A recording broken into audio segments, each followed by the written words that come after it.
Bonjour à tous, bienvenue dans ce nouvel épisode, du podcast. J'ai la chance, une nouvelle fois, d'être avec, Gary Babo et comme Gary, je l'ai régulièrement, on a décidé en fait de créer une chaîne YouTube carrément, dédiée à ce qu'on va vous partager. On va partager des choses différentes forcément de ce que je partage, dans le podcast. L'idée aussi, on avait commencé un petit peu, avec Gary à créer des épisodes spécifiques, mais là on va, se mettre, en tout cas moi, personnellement, je vais me mettre, justement l'objectif de faire un épisode avec, Gary, format, rapide, express pour que vous ayez le temps de l'écouter pendant que vous vous entraînez par exemple, format express de 30 minutes sur un sujet, important et toutes les semaines, on va, pouvoir échanger sur des sujets, que, on a dans notre tête, mais n'hésitez pas aussi à nous partager des idées de sujets ou des choses que vous aimeriez, qu'on aborde ensemble. Lui, il a sa vision des choses, j'ai également ma vision et c'est ça aussi qui rend le côté, vraiment sympa. C'est que, oui, il peut y avoir peut-être des moments où on va pas être d'accord et ça va être cool. On va pouvoir, débattre et aussi échanger, avec vous, la communauté. Donc si vous voulez rejoindre, notre nouvelle chaîne YouTube, je la mettrai, en dessous, dans la description. Donc ce sera, coach, sportif indépendant. Donc c'est l'univers du coaching. L'objectif pour nous à travers, cette série d'épisodes et cette chaîne, c'est de vous permettre de vivre à 100 du coaching, d'accord? On n'est pas là honnêtement pour vous vendre des trucs ou autre, on est là simplement full valeur. On délivre un petit peu, tout ce qu'on a, pu mettre en place dans nos business respectifs et puis, bah, voilà, c'est d'échanger aussi. Là forcément ça commence avec, un échange à 2, mais on verra par la suite comment évolue la chaîne YouTube et ces épisodes de podcast pour vous donner toujours un maximum de valeur. Gary, comment vas-tu aujourd'hui? Bah, écoute Andy, ça va super bien, j'espère que toi aussi. Yes, là tu sors de 3 jours intenses, du FITEX. On va pas parler de FITEX aujourd'hui, mais j'aimerais qu'on pose les bases sur ce premier épisode et se poser la question de ce que personne ne dit sur l'échec, en fait, des coachs sportifs et surtout aussi peut-être forcément, parce que c'est bien beau de toucher du doigt, quelque chose, mais c'est surtout de comment l'éviter. OK? Est-ce que ça te va comme, sujet pour ce premier épisode? Ça me parle totalement et commencer par ça, c'est vraiment, je pense, la base, la première brique à mettre sur notre maison, sur notre immeuble de rapport pour pouvoir commencer, notre podcast Coach sportif indépendant, hein. Le titre est bien trouvé et bien choisi. Ce dont Coach sportif, c'est forcément un podcast pour les coachs sportifs, par et pour des coachs sportifs, parce que c'est ce que nous sommes avant tout.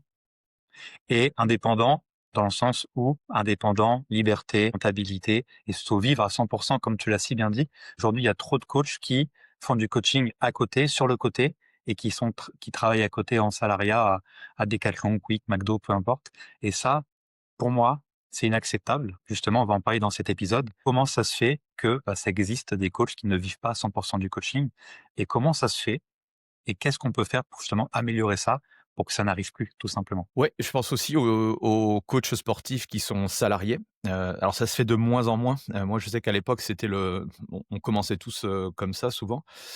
Aujourd'hui, ça a bien changé et c'est vrai que l'auto-entreprise a pas mal aidé. On entend beaucoup de choses sur l'entrepreneuriat, mais c'est aussi peut-être, des coachs qui sont salariés et qui ont, peut-être cette peur, cette boule au ventre de se lancer, de leurs propres ailes. Ça peut peut-être aussi les aider à passer le step et leur partager un petit peu les ressentis parce que forcément moi je connais le monde de salariat, j'ai bossé, une dizaine d'années en tant que manager de club ou dans les clubs de fitness, donc je connais le modèle salarié, je connais le modèle indépendant et c'est vrai que se lancer, comme ça peut, faire peur forcément. Donc on aura l'occasion, je pense d'en discuter. OK, ça marche. Sur quoi justement, ça te fait penser à quoi? Ça t'évoque, quoi le sujet de l'échec pour toi alors? Déjà, j'ai eu la chance d'interviewer, Fred Balusso et il disait qu'aujourd'hui en France, tu as 90 de coachs qui sont indépendants et seulement 10 qui sont salariés. Je pense que c'est OK, important d'avoir une statistique, claire et précise et OK. Fred Balusso il a son blog depuis, 2012-2013, un truc comme ça, il sort son BPGEPS ce qui est assez connu. Donc c'est 90-10 aujourd'hui, indépendants, salariés, tu vois? Et aujourd'hui, la statistique qui est la plus connue dans le fitness et un peu malheureusement, c'est que tu as 80 des coachs, voire même maintenant 90 des coachs diplômés qui abandonnent avant 2 ans. Des fois, c'est 1 an, des fois ça peut aller jusqu'à 2 ans. Ils abandonnent totalement le métier et au final, ils se reconvertissent dans un autre secteur. et ça, c'est quand même assez, dommageable. Donc on est sur une loi de Pareto plus plus, enfin la loi de Pareto même normale pour ceux qui ont pu lire les livres sur la loi de Pareto, le 80-20. Là, on est plus sur du 90-10 et ça c'est à quoi c'est dû? C'est bien sûr multifactoriel. Je te renverse la question. D'après toi, quelle est là ou les causes qui font que les coachs, abandonnent le métier au bout de 2 ans? Ouais. Moi, la première chose qui me vient en tête, c'est, que le rêve de l'indépendance, il est mal compris par la plupart parce que déjà, de un, on n'est pas conditionné, enfin nos études, respectives, sauf si on fait des études liées à l'entrepreneuriat, même dans des grandes écoles, alors j'ai malheureusement pas fait des grandes écoles HEC ou autres, j'aurais adoré du coup, mais voilà, j'étais ignorant du marketing et tout, donc je ne savais même pas que qu'il y avait des choses comme ça et qui m'auraient, énormément plu. Mais, du coup, ces grandes écoles, enfin j'ai discuté avec, pas mal de personnes, et en fait, on leur apprend pas à devenir entrepreneur. On leur apprend à travailler, dans les grands groupes, des boîtes prestigieuses, mais en aucun cas on leur apprend à justement, développer une boîte et être coach sportif. Donc c'est le but, hein, aujourd'hui d'un BPJEP, d'un CQP, c'est déjà, de connaître comment fonctionne un petit peu, la mécanique, humaine, et à partir de là, comment je peux accompagner une personne sur la partie sportive. C'est déjà une bonne chose. Mais, le problème, c'est que on a tout et rien fait quand on a notre diplôme, dans le sens où oui, tu peux du coup aller voir les clubs et leur demander, comme je disais tout à l'heure, est-ce que je peux, être coach, et vous vous occupez de toute la partie autre que le métier d'indépendant, c'est-à-dire, je m'occupe des gens, je leur fais leur programme d'entraînement. Par contre, si tu décides demain effectivement d'avoir ta propre boîte, il faut que, ta casquette, tu la découpes en 2. Tu une partie, forcément, opérationnelle, je coach les gens, mais avant de coacher les gens, il faut avoir des gens. Et là, c'est là le problème, c'est là le nerf de la guerre. C'est que pour avoir des gens, il y a 2 choses. Un, j'ai besoin de me faire connaître, donc c'est l'art du marketing, et 2, j'ai besoin du coup, de vendre. Et là, c'est la partie commerciale, la partie vente, la partie sales, tu l'appelles comme tu veux. Aujourd'hui, je pense que, il y a une fracture entre, OK, le rôle du coach sportif, donc le métier de coach, et le métier d'être indépendant. Voilà ce que je pourrais enfin, on peut en parler pendant des heures, mais voilà un peu, ma première remarque sur ça, quoi. Je sais pas ce que tu en penses? Non, c'est sûr, on fantasme beaucoup sur le fait d'être indépendant, de travailler, bah, pour nous et pas pour un patron. C'est vrai qu'il y a un fantasme qui est totalement, ça reste un fantasme, hein, définition du fantasme, c'est quelque chose qu'on pense, être et au final qui ne l'est pas. Au final, il s'avère qu'on l'est, on voit que c'est pas aussi, tout beau, tout mignon. Mmh. Et c'est un peu paradoxal parce que le CQP-IF, donc instructeur fitness, a été créé en juin 2022. Donc là, c'est la deuxième version qui vient d'être validée, qui vient de commencer depuis septembre, enfin depuis septembre, depuis juin, et qui va aller de 2025 à 2030. Il a été créé parce qu'il y a une pénurie de coachs en France, malgré ce que les coachs pensent, que forcément quand tu es coach ou quand tu es un fan de l'entraînement sportif, sur tes réseaux sociaux, tu suis presque, ou en tout cas presque que ça. Donc tu as l'impression qu'il y a l'inverse d'une pénurie, il y a trop de coachs, je pense que le marché est saturé justement par ce biais-là, alors que c'est totalement l'inverse justement. Et le CQPF, ce qui est bien, c'est que tu peux être diplômé, tu peux être diplômé du CQPF et avoir ta carte professionnelle entre 3 et 7 mois maintenant. Donc c'est beaucoup plus court que STAPS, moi ce que j'ai fait, ou même un BPGEPS AF, nouveau APSF, dernier diplôme, hein, les nomenclatures changent, les noms changent, mais ça reste fondamentalement la même chose, hein, un diplôme qui donne le droit d'exercer légalement en France, sans problématique, ouais. Et même en Europe, hein, d'ailleurs, parce que le CQPF te permet de coacher en Europe et même dans le monde entier. Hem Et ce qui se passe, c'est que, ouais, il y a le CQP, c'est cool maintenant, c'est beaucoup de reconversions, donc des personnes qui ont toujours voulu être coach, ils peuvent le faire grâce au CQP aujourd'hui. Mais encore une fois, les écoles, heu, il y a du marketing, il y a la nutrition, il y a du marketing et de la vente, mais suivant qui est le formateur, qui est le coordinateur pédagogique et la vision qu'ils ont, ça peut être déjà une vision biaisée, donc ils peuvent déjà apprendre des choses fausses ou partiellement fausses dès le diplôme. Donc forcément, si c'est faux, tu reproduis ce qu'on t'a appris à l'école tout simplement. Et c'est là qu'en STAPS, c'est ça que j'ai bien aimé en STAPS, c'est qu'on, même il y a plein de défauts évidemment, c'est qu'on gagne un esprit critique. Tu vois, par exemple en entraînement, voilà, on dit que la force, je sais pas, c'est entre 1 et 5 répétitions, pourquoi pas 6? Pourquoi pas 7,5? Tu vois? Donc Mmh. ça, exemple, hein, ça peut marcher pour tout, mais l'esprit critique, c'est quelque chose qui est très important à aiguiser. C'est ça qui va faire la vie d'un homme ou d'une femme pour pouvoir, être meilleur et justement, lire des livres qui ont des points de vue différents pour pouvoir se faire son propre avis. grâce à nos lectures, grâce à des visions différentes. C'est pour ça que c'est aussi important d'aller au FITEX, hein, que tu citais précédemment, aller au salon du fitness pour pouvoir confronter notre vision et potentiellement l'améliorer ou la construire de façon différente. Et même avec le CQP qui augmente la facilité d'être coach sportif indépendant, le nom de notre podcast, heu, il y a pas ce truc du comment je vais en vivre. Parce qu'en fait, j'ai pu observer, de ma propre expérience qu'en fait les futurs coachs quand ils sont dans le diplôme, ils sont dans: «Je veux acquérir le diplôme». Mais ils pensent pas forcément à l'après. Enfin, c'est très rare, pensent à l'après. Ils Mmh. pensent: «Vas-y, je vais avoir mon diplôme, je respecte les barèmes, je respecte les critères et après, je verrai». Donc ça aussi, c'est une problématique certaine. OK, OK et est-ce qu'on pourrait pas, donner quelques, comment toi tu as fait pour justement, pallier à cette problématique-là? De, je ne sais pas, comment faire pour, vivre de mon activité à 100 quoi? Ça a été quoi là, toi les trucs révélateurs pour toi? C'est assez simple, j'ai pu voir, tu dois connaître ce cadran, tu sais? J'ai pu voir qu'en formation, les coachs étaient inconscients, incompétents du fait qu'ils avaient besoin de trouver des clients, de savoir se vendre, notamment. Donc trouver des clients ou plutôt même attirer des clients vers soi, ça c'est encore mieux, c'est Mmh. très différent. Vendre ses services, il y en a beaucoup qui pensent, malheureusement que: «Ah ça va venir tout seul. Je suis beau, je suis musclé, je suis fort, tout le monde va venir». Sauf que voilà, tu peux être le meilleur coach du monde, si tu sais pas communiquer, tu sais pas te vendre, ça va être très compliqué. L'idée, c'était de pouvoir intervenir dans des centres de formation, sauf que c'est relativement opaque. C'est pas forcément facile d'y rentrer, parce que les formateurs sur place pensent des fois qu'on est des potentiels concurrents et qu'on veut prendre leur place, alors que absolument pas. Mais au final même, pas grave, rien n'arrive par hasard et même le fait d'intervenir dans les centres de formation, en fait, tu es juste un petit grain de sable qui arrive à la fin ou au milieu du cursus, tu sais pas trop et en fait, ça va pas impacter directement. Donc au final, à part créer sa propre école de formation où là, tu peux commencer, ta propre propagande de A à Z, c'est ce que je trouve intéressant et puis, que je vais faire hein, évidemment.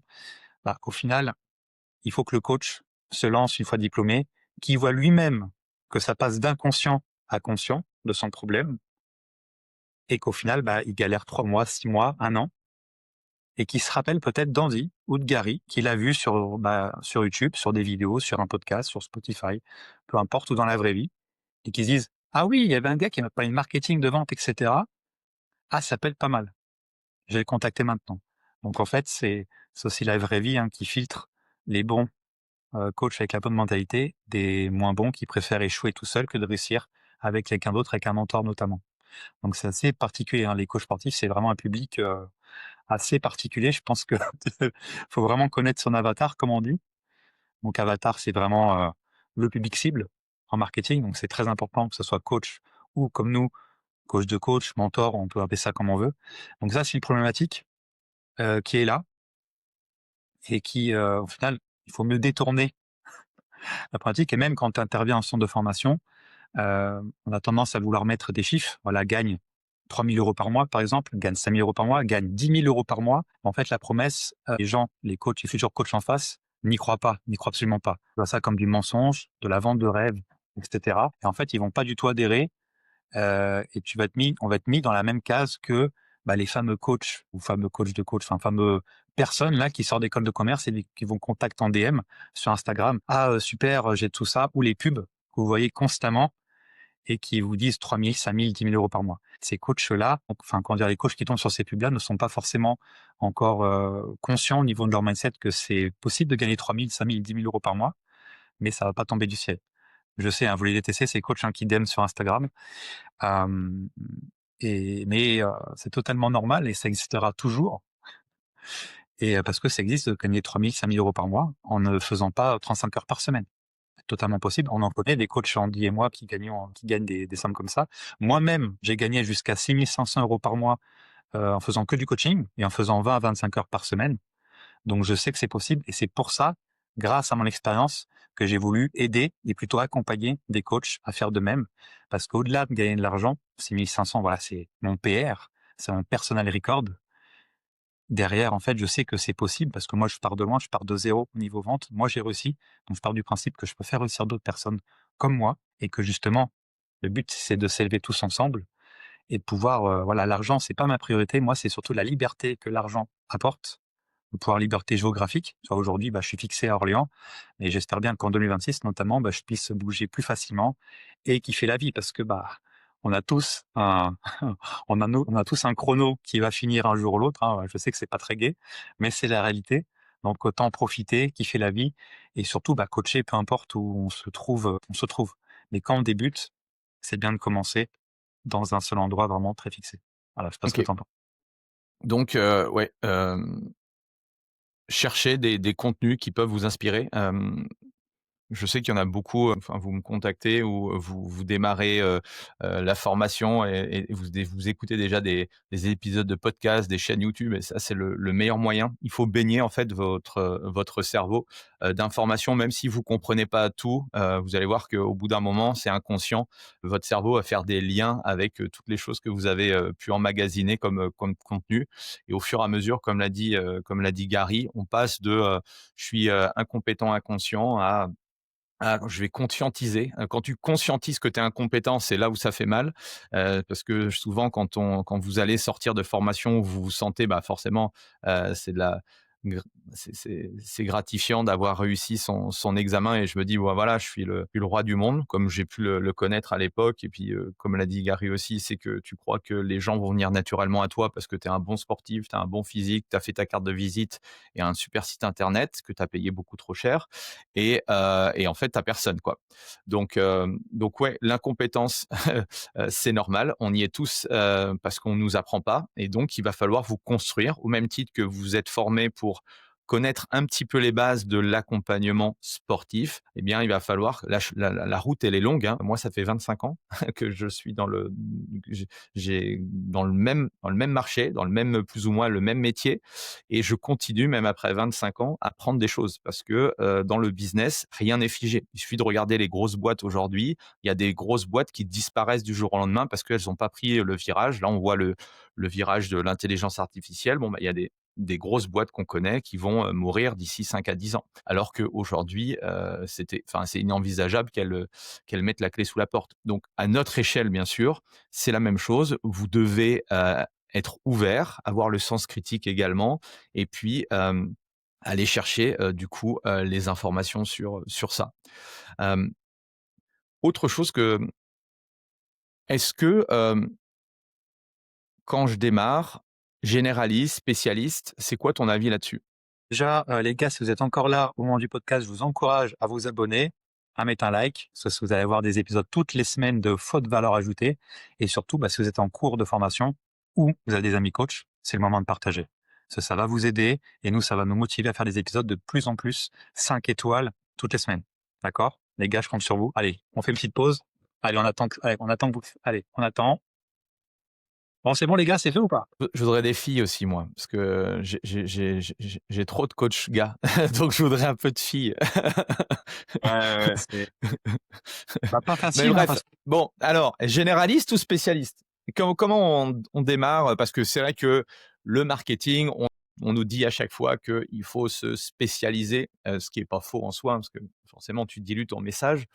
Hem, moi, j'ai fait l'inverse. C'est vrai qu'au démarrage de mon activité, de toute façon, j'y connaissais rien. Donc j'étais dans les clubs, moi, mon créneau, c'est d'être dans les clubs de fitness que je trouvais ça toujours tellement plus facile de trouver des clients dans un fitness quand tu la bonne recette.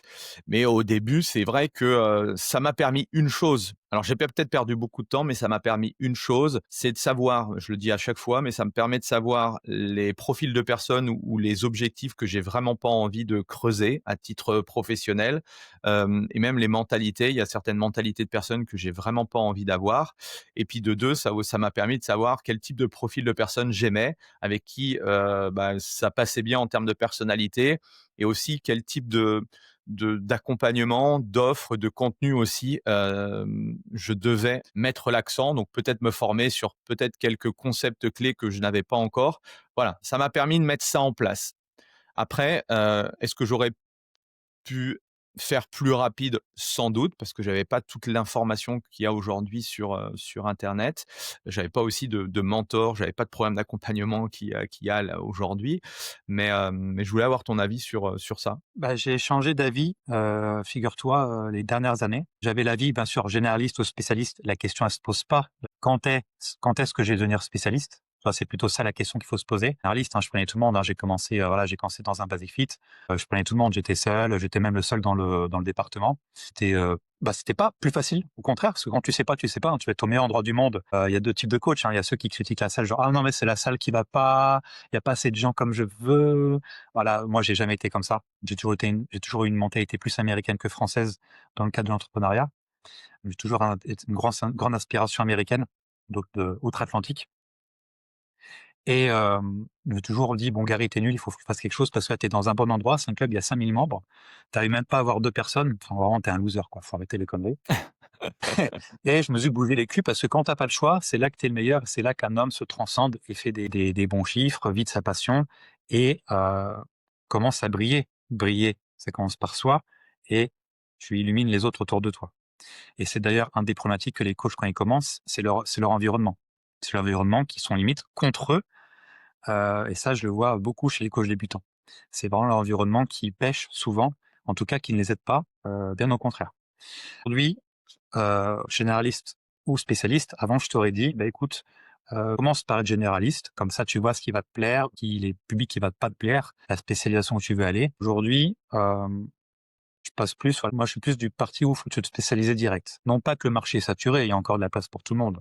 Et sachant que quand on prend un coach, le premier critère, tu le connais le premier critère quand on prend un coach? Quand on prend un coach, c'est-à-dire un critère, si quoi? Si tu as une équipe de coachs? Bah, quand par exemple il y a plusieurs coachs dans une ville ou dans un basic fit, un club de fitness. C'est quoi le premier critère chez les gens? Chez les gens? OK, je croyais que c'était à titre de recrutement.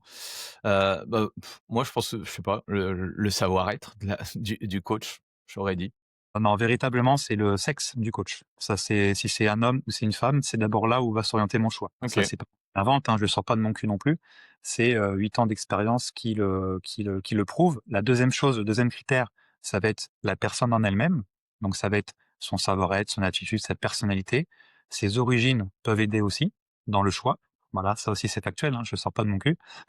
Et la troisième chose, c'est la spécialisation. Donc la spécialisation vient en troisième. Donc bon, le sexe, tu peux pas trop choisir, hein, quoique aujourd'hui en 2025, hein, tout est possible, hein, tu peux changer, mais bon, tu peux pas revenir à l'envoyeur.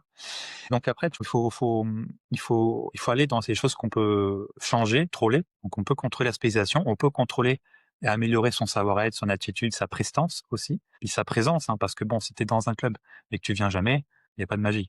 Donc aujourd'hui, pour répondre et finir à la question que tu viens de me poser, maintenant, je dirais, il faut se spécialiser directement avec quelque chose qui nous plaît, quelque chose qui nous fait vibrer et surtout toucher un public qu'on veut véritablement et même à l'inverse, surtout se spécialiser dans un public qu'on ne veut pas attirer.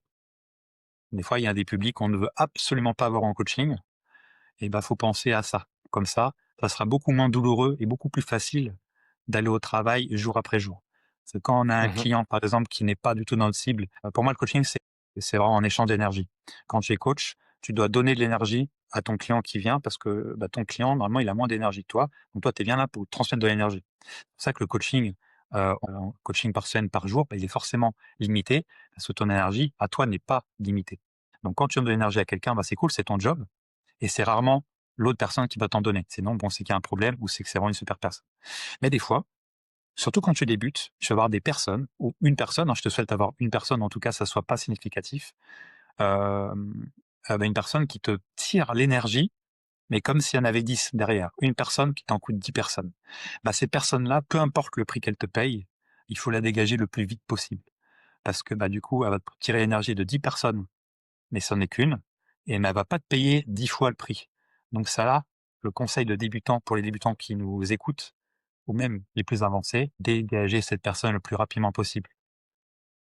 Et ça, c'est ce que je dirais à mon Gary du passé, si je pouvais lui parler. Et je lui dirais, mon gars, prends soin de ta santé et sois encore plus beau gosse, ça pourrait t'aider. Yes. Hem, Est-ce que toi, tu as, un élément que tu aimerais partager, un dernier élément sur cette notion d'échec? Là, on a Euh, parlé de, voilà, on est ignorant face à l'entrepreneuriat, en tout cas pour la plupart. On a parlé, voilà, du modèle, généraliste, on a parlé du modèle, spécialiste. Qu'est-ce que tu pourrais, rajouter sur ça? Est-ce que tu aurais un dernier élément? Bah, déjà, on a parlé de 90 de coachs qui étaient en échec, 10 qui réussissent. Déjà, soit vous regardez le verre à moitié vide, soit le verre à moitié plein. Il y a ceux qui vont s'ajouter aux stats des 90 en échec et il y a ceux qui vont rentrer dans les 10 qui sont en réussite, qui ont embrassé le succès. Donc déjà, moi, je dirais, niveau mindset, allez chercher les 10. Ça va pas se faire du jour au lendemain, mais voilà, faut chercher 10. Faut pas prendre cette statistique en mode: «Ah là là, 90, oh là là», ou que ça vous pousse au cul pour faire aller dans les 10 en tout cas. Et je dirais quelque chose. Attends, attends, j'en reviens, ça me fait penser à un truc et j'aimerais que vous me disiez dans les, alors si vous êtes sur YouTube du coup, hem, ouais, vous mettez-moi un commentaire parce que j'ai appris, que, du coup, quand vous passez le CQP ou le BPJEPS ou ne serait-ce que n'importe quel type de formation, c'est déjà dès la formation, vos formateurs vous disent que de toute façon, si déjà vous faites 3 000 de chiffre d'affaires par mois avec votre activité, c'est déjà bien. Donc vous, la norme que vous avez quand, tout au long de votre cursus, la norme pour moi, c'est tu vois, si moi tu me dis, 3 000 €, là je te dis tout de suite, c'est du survie quoi, tu vois? C'est faut mieux rester salarié avec tous les conditions que tu as. Donc tu vois, je voudrais avoir votre sentiment, vous qui, passé, votre diplôme ou qui avez va passer, votre diplôme, récemment, me dire un petit peu, si vous avez, été baigné sur, oui, bah, si tu fais déjà 2 000 à 3 000 € en indépendant, c'est déjà bien. Ou si justement, parce que ce problème de mindset, il il est pas né comme ça, on n'est pas, il est né du fait que, bah, peut-être, nos parents, famille, nos amis, bref, l'école, notre éducation, la formation, parce que, bah, le dernier truc que vous avez la dernière formation, je pense, que vous avez en tout cas que vous avez fait si vous sortez de l'école, c'est celle-ci. Donc si on vous dit que, bah, le métier pour lequel je me suis inscrit, 2 à 3 000 €, c'était le saint graal, bon, bah, dans ma tête, je me conditionne à dire: «Putain, si je fais 2 000 à 3 000, je suis bien, quoi», tu vois? Mais mais comment c'est possible qu'en 2025, on puisse dire une connerie pareille, quoi? Dans le sens où, si on regarde un petit peu comment va la société, si vous faites que 3 000 € de chiffre d'affaires, on n'a pas besoin d'être un expert comptable pour comprendre un peu ça, mais à la fin, il vous reste vraiment rien. Enfin, tu vois? Donc dites-nous un peu dans les commentaires ce que vous pensez de tout ça. Et c'est pour ça qu'il faut renverser le système à la base, c'est-à-dire les centres de formation. Parce que du coup, tu es conditionné par l'école, normale à que voilà, que l'argent en plus c'est pas bien en France. Et centre de formation de coach, on te dit: «Ouais, bah, si tu gagnes 3 000 déjà, bravo mon gars». Et après tu as même ton environnement, mais on aura l'occasion de faire des épisodes spéciaux sur l'environnement des coachs. Moi j'ai eu des coachs, hein, dans ce cas-là, hein. La femme elle dit: «Bah non, de toute façon tu vas pas réussir». Limite les enfants, les parents, les oncles, les tantes, la famille, tu vas avoir peut-être les agents d'accueil, les salariés à Basic Fit qui vont dire: «Non, mais de toute façon le coaching ça marche pas». Et tu vas croire tout le monde et même justement n'importe qui. Et c'est ça le problème. Parce que, voilà, le plus important, c'est la confiance qu'on a en soi. Et malheureusement, les coachs, bah, ils ont faussement confiance en eux. Enfin, ce qu'ils pensent, c'est ce qu'ils pensent. Mais quand tu écoutes des gens qui sont au final des nobody, qui ne connaissent absolument rien au fitness ou au coaching, bah, c'est que tu pas vraiment confiance en toi, en fait. C'est ça aussi la réalité. Mmh. Bon, après, à contrario, je connais aussi des très bonnes écoles de formation, qui font de la bonne pédagogie, qui expliquent en fait que, bah, c'est juste le début. C'est-à-dire que vous avez un papier, une carte pro, mais c'est juste le début. Je sais qu'ils font aussi intervenir, bah, je suis toi, tu es aussi intervenu dans certaines écoles. J'interviens aussi dans certaines écoles. Si certaines écoles voudraient nous faire intervenir, justement pour commencer à parler un peu de business, ce sera aussi avec grand plaisir.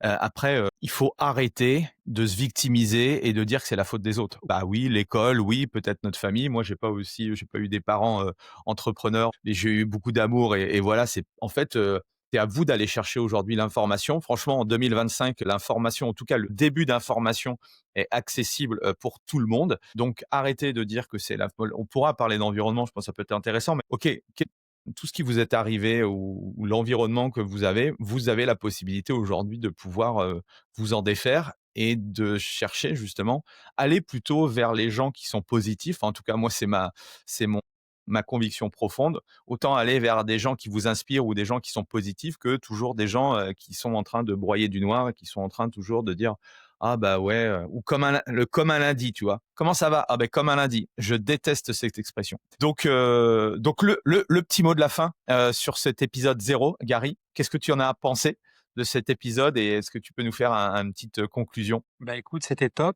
Pour rebondir et finaliser, du coup, le podcast, toi, tu me laisses faire l'outro, pas de souci.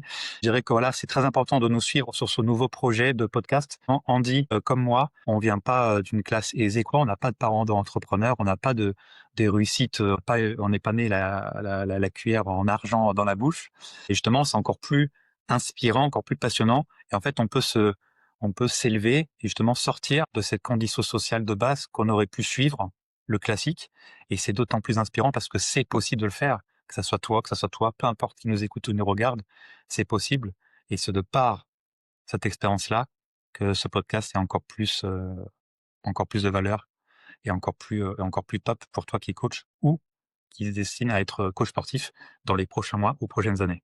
Voilà, mot de la fin pour vous qui êtes chez vous. Et du coup, dernière chose, si vous avez, 32 minutes, si vous avez écouté, jusqu'au bout, j'aimerais que, vous me donniez un petit peu, quel est le voilà, ça vous fait penser à quoi tout ce qu'on vous a partagé? Qu'est-ce qui en ressort de cet épisode? Parce que bon, écouter pour écouter, c'est bien beau, mais qu'est-ce qui doit ressortir? Un truc, une phrase, un mot, un déclic, ça pourrait être sympa de savoir ça.